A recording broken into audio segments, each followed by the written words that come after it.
Koje sve mogućnosti ta biljka koju zovemo konoplja i znamo da postoji kao industrijska konoplja zapravo krije, koje smo danas u velikoj mjeri i zaboravili i na neki način su nekad bile uobičajene pa danas su skoro egzotične? Well, it's basically limitless. I mean, we can use the plant in so many different ways. You know, food, fuel, fiber, textiles. The list is endless.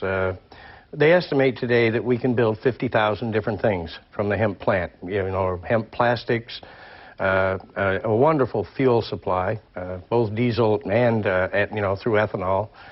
And, you know, I mean, with the use of this plant, you know, grown in a large scale, we don't have to cut down any more trees.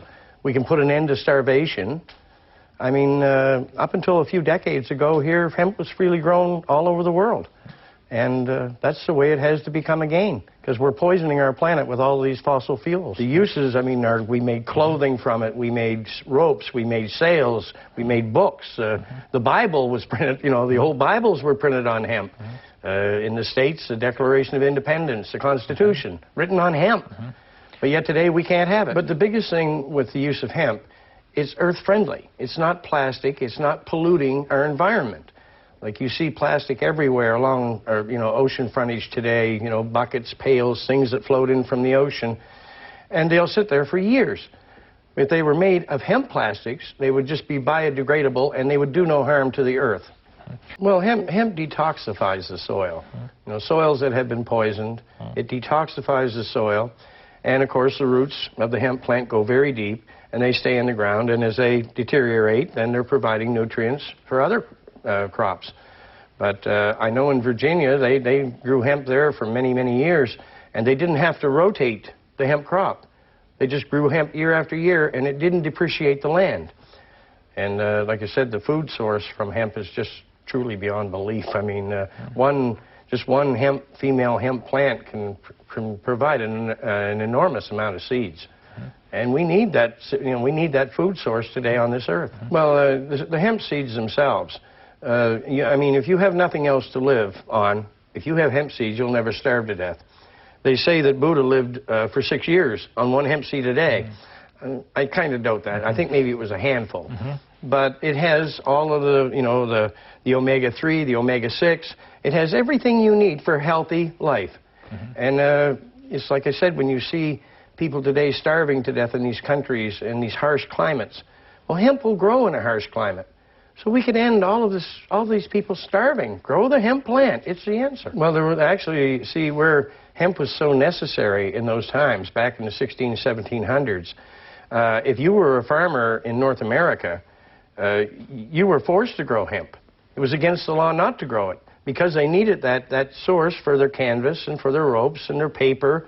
It was widely used. So, you know, when you look at it today, it seems insane.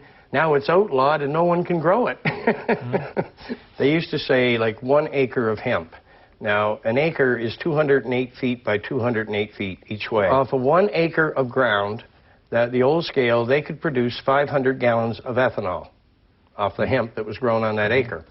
And on top of that, the seeds from the plants themselves, although it's a shame to burn them as a fuel because they're so nutritious, but if you cold press the seeds, you can use hemp seeds oil to run your diesel.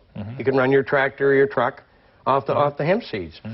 But with these new processes they have today, enzyme processes, I mean, I've never been present when it was done, but they're saying that they can get as much as 1,800 gallons off that same acre of land.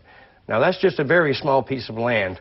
I mean, if you could actually get 1,800 gallons off 1 acre, then 500 gallons would run your car all year long. The other 1,000 gallons would heat your house, heat your hot water. You would become energy independent. You would be self-sufficient. And it's a wonderful, healthy thing to do. Grow hemp, water it. It's a wonderful plant. But if you actually took, instead of cutting down an acre of trees, if you took that same acre and planted it in hemp, you would actually produce more pulp and paper from that acre. Plus, you would provide a constant way of employment for people. These hemp-based industries could be spread worldwide. I mean, you can build cars, you can build boats, airplanes, anything you want from hemp. It's 2/3 the weight of steel and 10 times stronger. Well, it was 1941. Henry Ford brought out his hemp car. And it's all over the internet. The pictures are there. It's a very nice-looking automobile. But there's some very famous footage of him out there with a sledgehammer in the wintertime hitting the trunk of a car, the back of the car, with this sledgehammer, and he couldn't even put a dent in it. But yet we drive around today in metal cars that rust. You know, hemp doesn't rust. We should all be driving around in hemp cars. It would be safer and they would last forever. Well, it's 2/3 the weight of the steel. If you had a same size car and a steel body, it would weigh 3,000 pounds. But if you have it made of hemp, it would weigh 2,000 pounds. So 1/3 lighter, but yet it is 10 times stronger. The material is 10 times stronger than steel. Everything that we have today can be made with hemp plastic.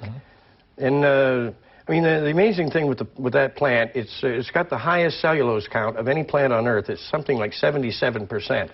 And that's what makes it such a wonderful energy source. The building materials, I mean, it's limitless. You can build lumber from hemp.